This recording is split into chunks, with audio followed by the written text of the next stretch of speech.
주일 오전 예배 시작하겠습니다.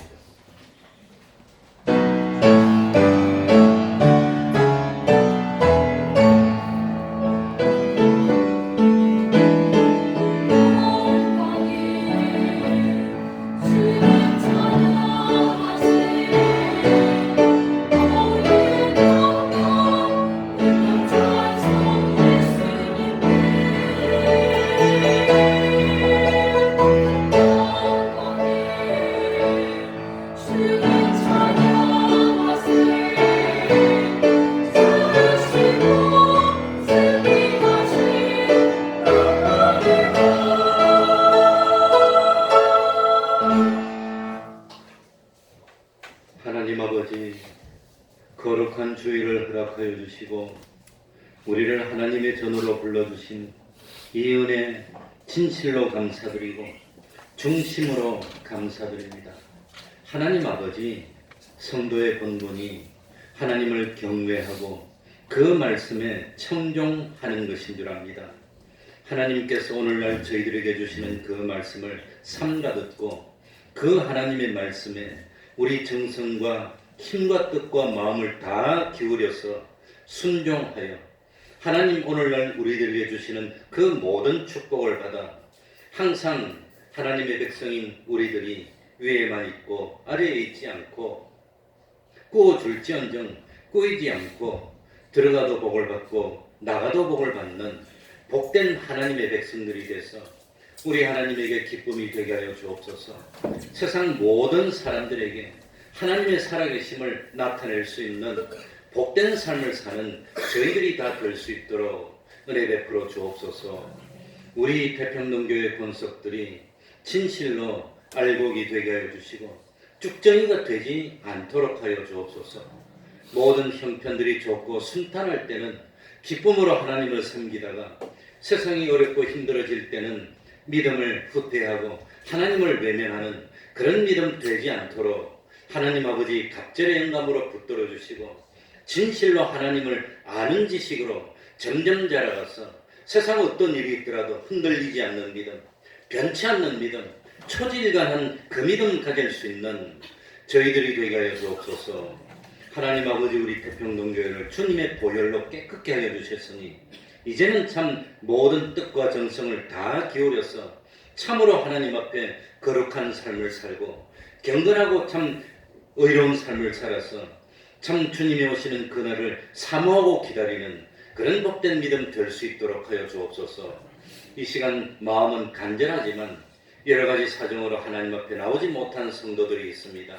감동으로 역사하여 주시고 치료의 광선을 발하여 주시고 하나님 앞으로 나올 수 있는 참날이 나올 수 있도록 하나님 참 역사하여 주시옵소서.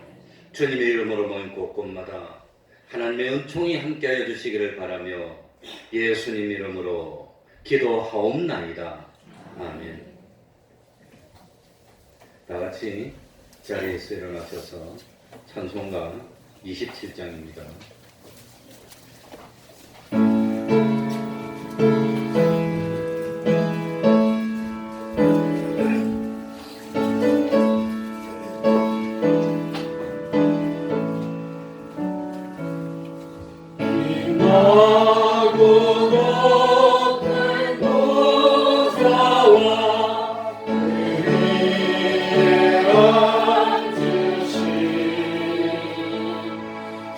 Yeah.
사도신경으로 신앙 고백하겠습니다.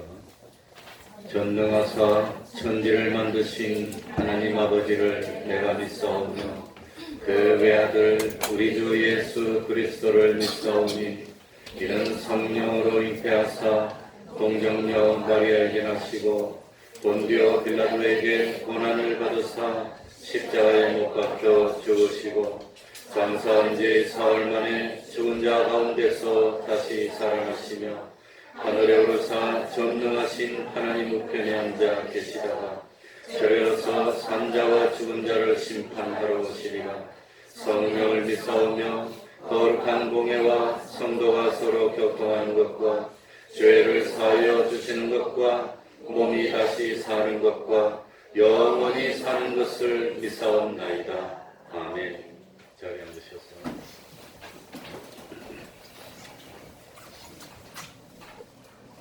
찬송가 468장입니다. 468장입니다.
이 시간에는 교동문 45번입니다. 예배 순서 뒤쪽에 되어 있습니다.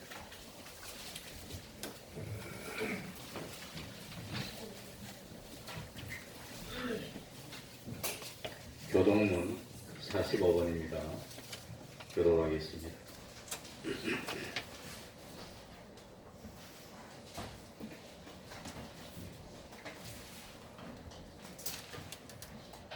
하나님이 세상을 이처럼 사랑하사 독생자를 주셨으니 이는 저를 믿는 자마다 멸망치 않고 영생을 얻게 하려 하심이니라. 하나님이 그 아들을 세상에 보내신 것은 세상을 심판하려 하심이 아니요 저로 말미암아 세상이 구원을 받게 하려 하심이라.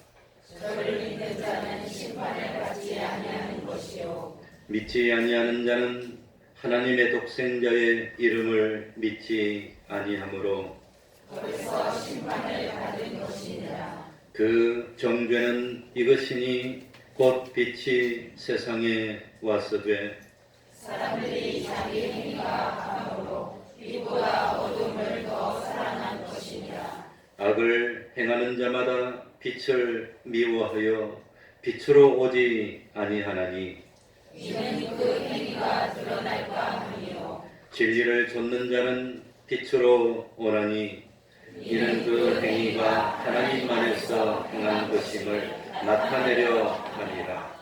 아멘.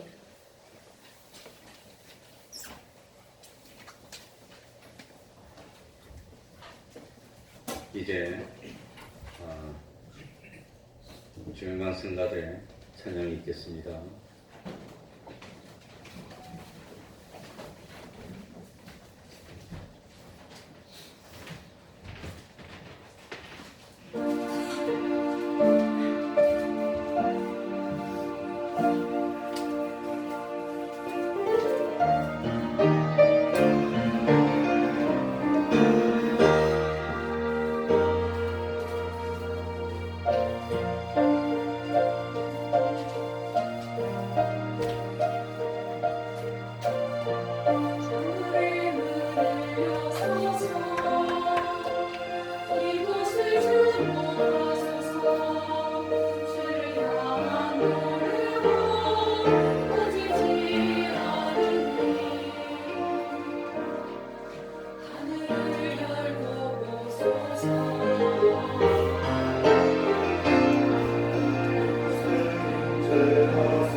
기도해 주시겠습니다. 다 같이 기도드리겠습니다.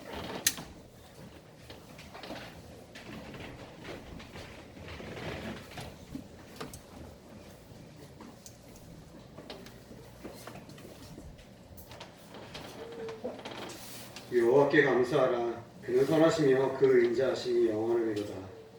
하늘의 하나님께 감사하라. 그 인자하심이 영원하리로다.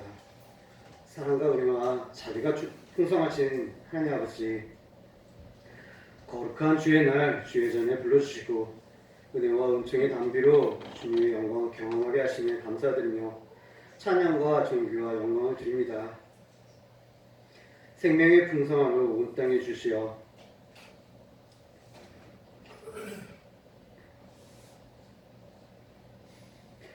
저희에게 새로운 생명과 희망으로 차고 넘치게 하시며 감사드립니다.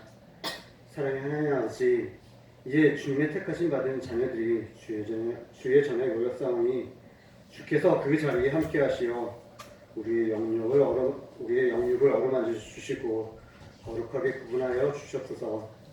이 시간 말씀을 사명하며 기름 부음을 위하여 기도하는 귀한 성도들 머리에 하나님의 놀라운 영광으로 온전히 넘치게 하여 주시고 오늘도 모든 세상 문제를 위하여 간구와 사모의 마음으로 달려온 귀한 영혼들 위해 주님의 권세와 권능으로 함께하여 주셨소서. 사랑의 주님, 우리의 힘으로는 아무것도 할 수 없습니다. 주께서 오셔서 우리의 모든 명예와 짐들을 감당하여 주셔서 우리가 예수 그리스도의 이름으로 기도할 때마다 응답하여 주시고 우리가 예수 그리스도의 이름으로 부질 때마다 또 비밀한 일들을 우리에게 채워주시며 우리가 통행하며 골방할 때마다 주님께서 함께 하시어 큰 기쁨으로 우리에게 채워주셨소서. 오늘도 주님만이 우리의 영원한 신랑이며 오직 하나님만이 우리의 영원한 아버지이심을 고백할 때마다 우리가 온전하게 되어질 수 있도록 변화될 수 있도록 주님 함께 해주셔서 오늘도 강단에 세우신 목사님을 위하여 기도합니다. 권능의 말씀을 더해 주시고 하늘의 지혜로 우리의 마음을 열게 하여 주옵소서. 선포하는 말씀마다 생명이 되게 하시고 하늘나라가 확장케 하여 주옵소서. 오늘도 예배를 위하여 헌신하는 각 기관의 손길들을 기억하시고 우리의 선물을 더해 주시고 축복의 열매로 충만하게 하여 주옵소서. 태평동 교회를 기억하시어 몸된 교회를 통하여 그리스도의 영광을 나타내게 하시길 바라며 이 모든 말씀 우리 주 예수 그리스도로 기도드립니다.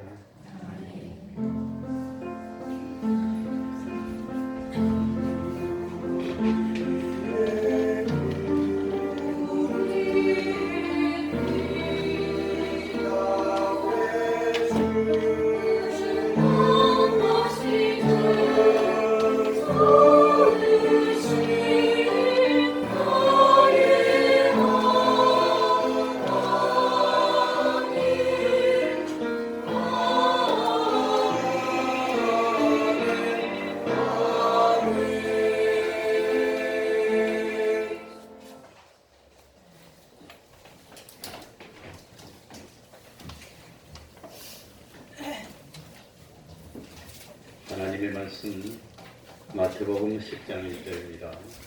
마태복음 10장 1절입니다. 제가 읽겠습니다.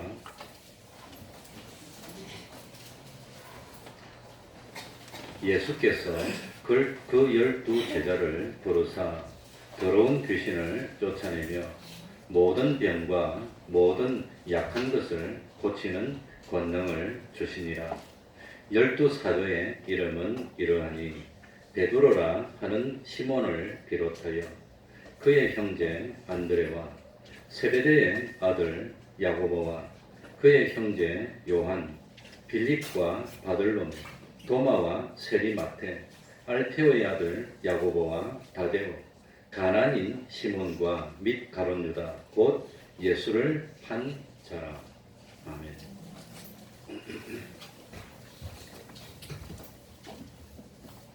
오늘은 예수님의 12사도 가운데 그 이름이 세 번째로 기록된 야고보에 대해서 말씀드리려고 합니다.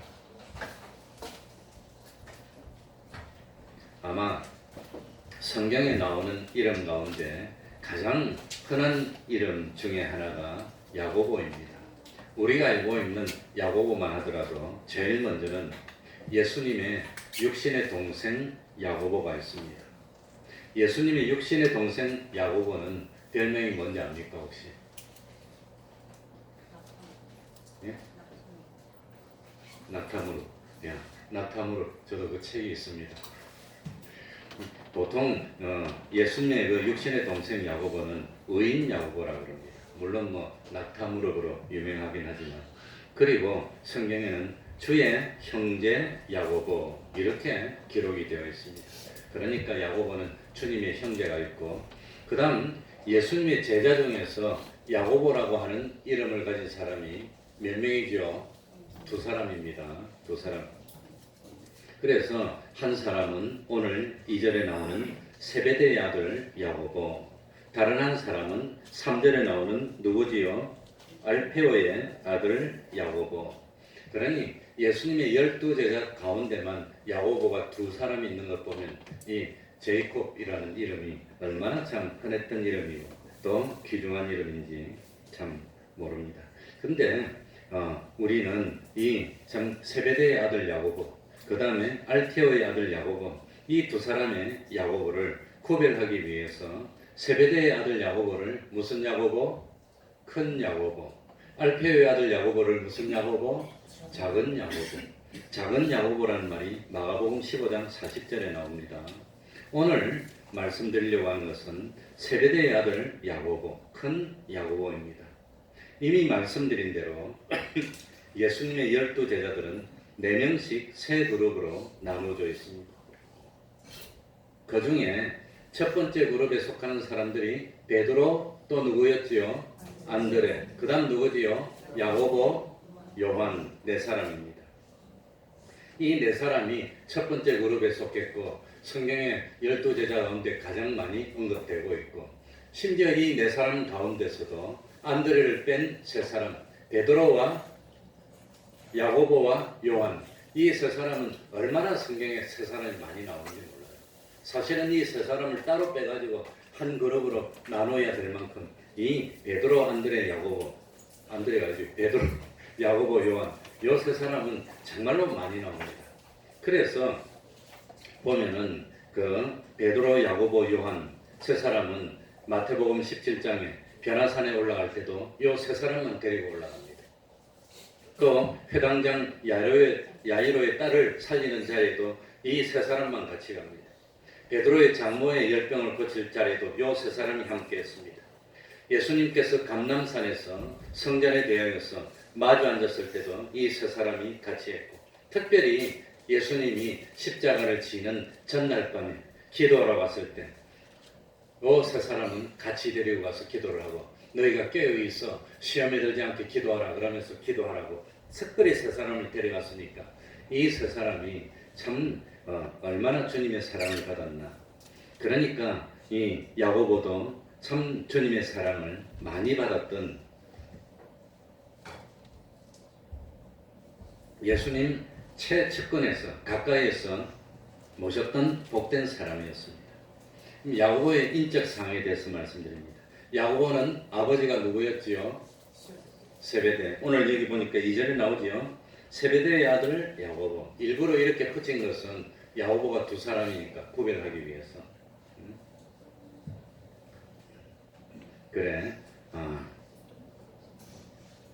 특별히 마가복음 1장 20절에 보면은 이 세베대 야고보에 대해서 참 알 수 있는 구절이 나옵니다. 곧 부르시니 그 아비 세베대를 사꾼들과 함께 배에 버려두고 예수를 따라가니라. 그러니까 이 야고보 아버지는 이름이 세베대인데 어부가 어부가라니 직업이 어부였고, 아버지 직업도 어부, 아들 직업도 어부. 그런데 특별히 이 세베대는 어업을 하는데 베드로와 안드레는 자기들이 직접 했는데 이 세베대는 누구를 고용해서 물고기를 잡았단 말입니까? 사꾼들을 고용해서. 그러니까 아마 낚시를 하는데, 낚시가 아니고 어업을 하는데 좀 규모가 더 컸고 배도 여러 척 있고 일꾼들도 많이 고용했고, 그러니까 어느 정도 규모가 있었던 그런 비교적 부유했던 어부였다고 할 수 있는 겁니다. 비교적 부유했습니다. 그리고 특별히 이 세베대와 야고보와 요한이 사회적으로 어떤 지위를 가지고 있었나 하는 것을 알 수 있는 것이 요한복음 18장 15절 16절에 나옵니다. 예수님이 심판받을 때 장면입니다. 자, 요한복음 18장 15절 16절에 보면 시몬 베드로와 또 다른 제자 하나가 예수를 따르니 이 제자는 대제사장과 잘 아는 사람이라. 예수와 함께 대제사장의 집들에 들어가고 베드로는 문 밖에 섰는지라. 그러니까 예수님이 대제사장에게 재판을 받을 때 이제 대제사장 집에 들어가야 되는데 누구는 들어갔습니까? 여기 나오는 그 사람이 누구냐면은 또 다른 제자가 누구냐면 이 요한입니다. 사도 요한입니다. 요한은 누구의 동생이지요? 야고보의 동생. 그러니까 요한은 들어갔는데 누구는 못 들어가고 서 있지요? 베드로는 못 들어가고 서 있는 겁니다. 그럴 때 대제사장과 아는 그 다른 제자가 나가서 문 지키는 여자에게 말해요. 베드로를 데리고 들어갔더니, 여기서 우리들이 행간에서 많은 것을 알 수 있습니다. 그러니 이 또 다른 제자는 세베대의 아들로서 예수님의 제자가 된 사도 요한입니다. 야고보의 동생입니다. 그러니까 이 사도 요한은 요한복음을 기록하면서 자기 이름을 밝히지 않고 예수님의 사랑받는 제자, 또 다른 제자, 이런 식으로 말합니다. 그래, 다 그랬습니다. 그런데 이 세베대의 아들이었고 야고보의 동생인 요한은 누구를 알고 있단 말입니까? 이 예루살렘에 살고 있는 대제사장을 아는 겁니다. 이 야고보는 어디 살고 있죠? 저 북쪽에 어디 살고 있습니까? 갈릴리 땅에 살고 있어요.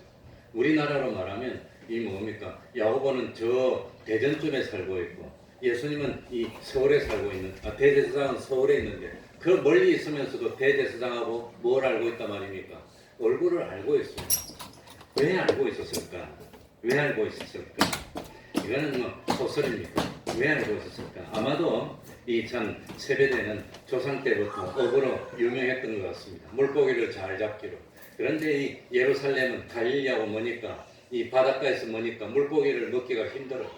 그러니까 아마 이 지방에 있는 물고기를 잘 잡는 어부들하고 연결해가지고 좋은 물고기가 생기면 잘 포장해서 빨리 배달해서 예루살렘 대제사장이 높은 집에 있으니까 그 물고기를 공급하는 겁니다. 그런데 아마 그 심부름으로 이 야고보와 요한이 많이 왔다 갔다 하지 않았을까. 그래서 대제사장하고 세베대하고 아는 사이이고, 그 다음에 심부름으로 와가지고 대제사장도 알고 그 집에 일하는 일꾼들도 알고 문을 지키고 있던 이 참 종들도 다 아니까 야고보가 와가지고 베드로는 못 들어오고 밖에 서서 데리고 들어온 것이 아닐까, 그렇게 생각을 합니다. 이거는 제가 만든 소설이 아니라 많은 학자들이 그렇게 생각하고 책에 기록되어 있습니다. 다른 소설은 제가 지은 건데 여러 참고문헌에 보면 그렇게 추측을 하고 있습니다. 그래서 이런 것으로 생각하면 세베대는 제법 사회적으로 참 천한 어부의 신분이었지만 대제사장하고 연결이 되어 있고 잘 알고 지냈던 그런 참 제법 그래도 뭐 참 부유했던 그런, 아마 제일 부유했던 사람은 세리 마태였을 것이고, 어부하면서도 좋은 물고기를 잘 공급해서 여기저기 발이 넓었고 잘 알고 있는 그런 좀 비교적 그래도 어업에 종사했지만 좀 화목하고 부유하고 그러면서 믿음이 좋았던 그런 가정이 야고보의 가정이었다고 하는 겁니다. 또 예수님이 세베대의 아들들을 제자로 불렀을 때 이 세베대는 자기 아들이 예수님의 제자가 되는 것을 막지를 않습니다. 방해하지 않았다고 하는 겁니다. 허용했습니다. 그러니까 세베대는 기꺼이 자기 아들이 둘이 있는데 그 두 아들이 다 예수님의 제자가 되는 것을 허용했다고 하는 겁니다. 그러니까 세베대도 예수님을 믿는 뭐가 있었단 말이죠? 믿음이 있었을 거로 생각합니다. 그래서 참 세베대는 여러 일꾼들과 함께 물고기를 잡는 업으로 종사하면서 비교적 약간 여유 있는 그런 여유 가지고 재정적으로 예수님이 하는 일에 많은 기여를 하고, 야고보의 어머니는 이름이 뭐지요? 살로메. 일반적으로 살로메로 알려져 있습니다. 그건 성경을 마태복음 27장 55절 56절, 마가복음 15장 40절 41절을 비교해서 읽어보면은 거의 뭐 99.99%다 그냥 야고보는 어머니가 야고보의 살로메로 알려져 있습니다. 그런데 예수님 주변에서 참 예수님을 돕던 여자들 중에서 제일 어뜸이 됐던 사람이 살로메였습니다. 그러니까 이 야고보는 뭡니까? 아버지 세베대, 어머니 살로메, 그리고 자기 야고보, 동생 요한까지 다 온 가족들이 똘똘 뭉쳐서 예수님의 아들은 둘은 제자가 됐고, 아버지는 재정적으로 후원하고, 어머니는 예수님을 따라다니면서 마지막에 예수님이 십자가를 지기 위해서 예루살렘으로 올 때 예루살렘까지 따라오면서 섬기고 봉양했던 사람이 살로메였다고 합니다. 그러니 이 참 야고보는 예수님에게 있어서는 참 뭡니까? 농공생산을 따지면 1등 공신을 줄 수 있는 그런 참 집안이었고 그런 제자였습니다. 그러니까 성경에 보면은 살로메는 예수님이 십자가에 죽으실 때 끝까지 지켜보았던 사람 중에 한 사람이 살로메입니다. 그런데 이 성경에 다른 데 보면 예수님을 모시는데 십자가에 매달렸을 때 끝까지 지켜본 사람들의 여자들의 이름이 나오는데, 다른 데는 살로메라고 하고 다른 데는 예수의 이모라고 나와요. 그러니까 그 명단을 비교해 보면 살로메는 예수님의 이모였다고 생각합니다. 그건 제 생각이 아니고 이 정통적으로 뭐 성경학자들이 다 그렇게 생각을 해왔습니다. 그러니까 살로메는 예수님의 이모고 아마 그런 뭐 집안이었고 그랬습니다. 그래서 아마 살로메는 자기 자매였던 마리아가 예수님을 어떻게 잉태했는지 그걸 말해주지 않았을까. 남편을 만나기 전에 성령으로 잉태했는데 그거 보통 사람 말해줘도 믿을 수도 없고 안 믿었을 거예요. 근데 친자매였던 살로메는 그걸 믿고 예수님을 구세주로 믿었을 거 아닌가. 그러니까 아버지 참 뭡니까? 아버지도 세베대도 믿고 온 가족 두 아들은 제자가 되고 그게 완전 올인하면서 따랐던 그런 가정이 아니었나 생각이 됩니다. 그러니까 참 이 예수님과 가까운 관계였고 예수님에게는 정말 뗄 수 없는 그런 관계였습니다. 그렇기 때문에 나중에 결정적인 순간에 뭡니까? 살로메가 자기 두 아들 데리고 예수님이 와가지고 하나는 우편에 하나는 좌편에 앉혀달라고 그런 부탁을 했는데 그럴 만큼 가까웠고 동도가 많았다고 하는 겁니다. 그래서 야고보는 형이고 동생은 누구지요? 요한, 사도 요한입니다. 그러니까 요한은 12제자 중에서 아마도 제일 나이가 어렸던 제자였고, 그러니 참 이 사도 바울에게는 브루스길라와 아굴라 부부가 옆에서 있었던 것처럼 예수님에게는 야고보의 이 집안이 예수님에게는 제일 든든한 기둥이었던 걸로 생각이 됩니다. 아버지는 재정적으로 뒷받침을 하고 어머니는 따라다니면서 아마 밥도 해주고 섬기고 시중 들고 끝까지 정성을 했고, 두 아들은 뭡니까? 제자가 됐던 온 집안이 주님을 섬겼던 그런 가정이 야고보였다. 그러니까 야고보는 예수님에게 있어서는 명문가정입니다. 하늘나라의 명문가정입니다. 복 있는 가정들입니다. 그래, 우리가 알고 있는 대로 예수님이 제자를 부르는 것이 4단계입니다. 물론 딱 불러서 뭐 1단계 불렀다, 2단계 불렀다, 그건 아니고 이 학자들이 성경을 읽어보면서 굳이 단계를 나눈다면 이런 4단계에 걸쳐서 사도로 부른 것이 아니냐. 첫 번째는 예수님을 알고 믿어서 구원을 얻어야 되니까 구원을 위한 부름입니다. 그리고 두 번째는 뭡니까? 예수님이 제자로 삼는 부름입니다. 사역자로 삼으시기 위한 부름. 그리고 세 번째는 뭡니까? 인턴십입니다. 현장 실습을 위한 부름. 그리고 네 번째는 파송하기 위한 부름이었다고 하는 겁니다. 그래, 제일 먼저 예수님의 제자가 되었던 두 사람 이름이 누구였지요? 누구였지요?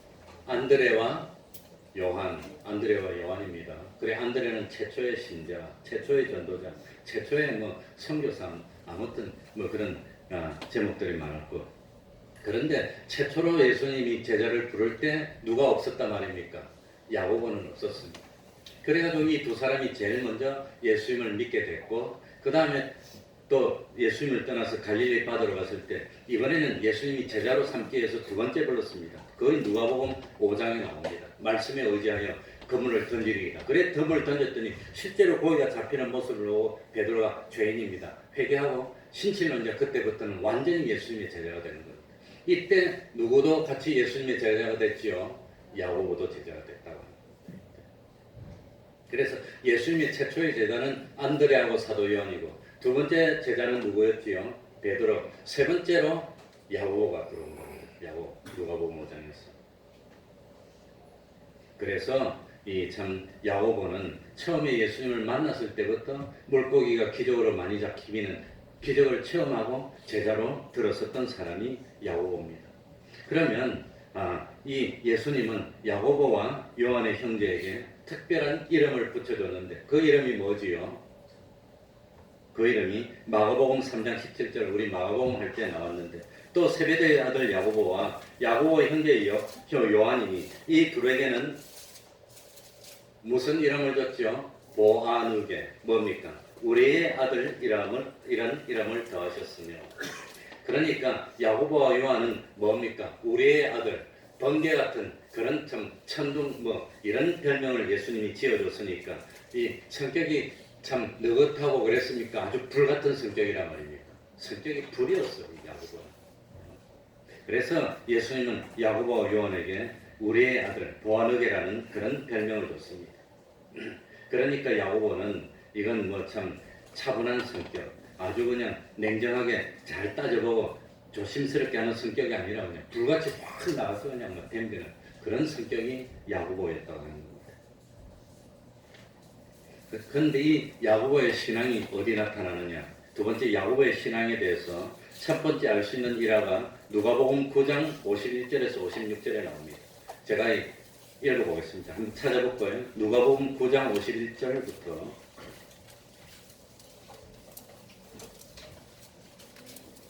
누가복음 9장 51절부터 보면 예수께서 승천하실 기약이 차감해 예루살렘을 향하여 올라가기로 굳게 결심하시고 사자들을 앞서 보내심에 저희가 가서 예수를 위하여 예비하려고 사마리아인의 한 촌에 들어갔더니 예수께서 예루살렘을 향하여 가시는 거로 저희가 받아들이지 뭐하였는지라 안 받아들였다고 하는 겁니다. 그러니까 예수님께서 십자가를 지시기 위해서 마지막으로 예루살렘으로 가는데 하필이면 요단강 옆으로 안 가고 어디로 갔단 말입니까? 사마리아 쪽으로 지른 길로 빨리 갔습니다. 그런데 예수님 당시에 유대인들하고 사마리아 사람들은 뭐라 말입니까? 관계가 뭐였지요? 원수입니다. 서로 원수. 유대인들은 예배를 어디서 드려야 된다고 주장하지요? 예루살렘 성전에서. 사마리아 사람들은 예배를 어디서 드려야 된다고 주장하지요? 저 사마리아에 있는 그리심산에서. 그거 달랐습니다. 사마리아 사람들은 혼혈이 됐고 여러 가지 종교를 가지게 됐고, 예루살렘 사람들, 이스라엘 사람들은 단일 민족이고 유일신인 하나님만 섬겼고, 이래가지고 서로 그냥 상종을 안 하고 그랬습니다. 그래 아마도 예수님이 유명하니까 사마리아 땅으로 들어와서 이 동네에 하루 머물러야 되겠다. 그래가지고 미리 아마 제자 중에서 몇 명을 보냈는데, 제자들이 동네 가서 오늘 우리 예수님이 여기 들어와서 머물겠다고 하니까 들어오지 말라고 아마 돌멩이를 칩 던지고 못 오게 하고, 옛날에는 그렇게 배타적이었던 것 같습니다. 그랬더니 사자들이 쫓겨와가지고 거처를 마련하지 못하고 왔습니다. 그랬더니 무슨 일이 생겼습니까?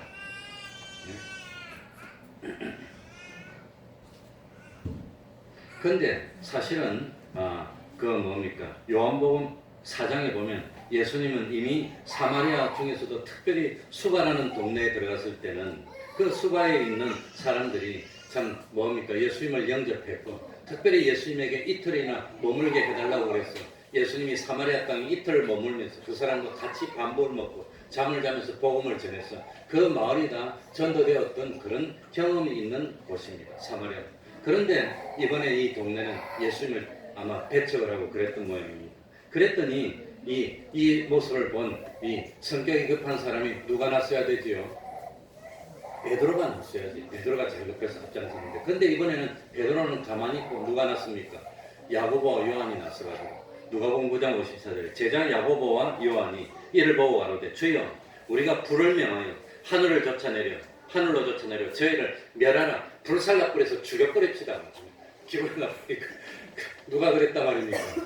야고보가 그랬다는 거예요. 야고보가 이걸 감히 예수님을 영접을 안 해. 하나님 아버지 불을 내려서 확 살라버립시다. 이게 누구의 성격이었습니까? 야고보의 성격이었다는 거예요. 베드로하고 어떻게 다를까요? 베드로도 성격이 급해서 나서기를 좋아했는데 베드로는 다른 사람을 해치거나 그런 데는 나서지를 않습니다. 예외적으로 마지막에 예수님이 잡아가려 할 때 칼로 빼서 저항한 거는 있어도 베드로는 어디에 났습니까? 예수님에게 물어보는데 앞장섭니다. 예수님이 질문하면 대답하는데 앞장섰고 그런 건 열심히 했습니다. 예수님의 말씀에 순종하는데 앞장서고 갈릴리 바다에서 예수라니까 옷 입고 팔짝 뛰어나서 막 뛰어가는데 그런데 베드로가 1등이었습니다. 오해하면 안 됩니다. 야고보는 어떤 데 1등이죠? 저 사람들 살라버립시다. 아니 그냥 배를 갈라버립시다. 야고보는 하고 베드로하고 성격이 달라요. 그러니까 베드로는 주님의 말씀에게 물어보고 순종하고 뭐 뛰어나가고 답하고 이러는 데는 앞장섰지만 야고보하고 요한은 듣단 말이에요. 저것들을 칼로 쳐버립시다. 야고보하고 질이 달랐어요. 야고보는 불을 내려서 태워버립시다. 아니 성격이 달랐다는 겁니다. 그러니까 베드로하고 야고보 성격이 급한 거는 비슷했는데 내용적으로 보면 야고보는 급진적입니다. 아주 그냥 그랬다고 하는 겁니다. 그래서 누가복음 9장 55절 56절에 예수께서 돌아보시며 꾸짖으시고 함께 다른 촌으로 자기를 받아주는 사마리아전에서 다른 촌에 갔다고 하는 겁니다. 그러니까 참 베드로하고 야고보 요한하고 다른 점을 아시겠죠? 이 다른 점입니다. 베드로하고는 근본적으로 성격이 급해서 막 앞장서는 건 좋아하는데 베드로는 주님 뭡니까? 일복을 물어보고 모르고 엉뚱한 대답하면 엉뚱한 거 물어보면 바보 취급받고 그렇지만 베드로는 앞장서서 여러 사람들에게 그런 역할을 해준 겁니다. 대표해서 물어보고 막 우스개도 되더라도 그래도 앞장서고 베드로는 그건데 야고보는 아주 과격했다고 하는 겁니다. 이게 나중에 참 연결이 됩니다. 이게. 그래 만약에 야고보와 요한 말처럼 예수님을 영접 안 했으니까 한 번만에 그냥 불로 살아버리고 심판한다면 베드로는 3번이나 부인했는데 몇 번 불로 살라줘야 됩니까? 예수님이 잡힐 때 제자를 다 도망갔는데 그걸 갖다 그러면 어떻게 용서를 해주겠습니까? 그래서 고린도전 13장에 산을 옮길 만한 믿음이 있더라도 무엇이 없으면 사랑이 없으면 유익이 없는 겁니다. 야고보와 요한에게는 그게 부족한 겁니다. 불로 살라버립시다. 그게 부족했어요. 두 번째 예화는 마태복음 20장 20절 이하에 보면 나옵니다. 야고보가 어머니 살로메를 모시고 예수님께 옵니다.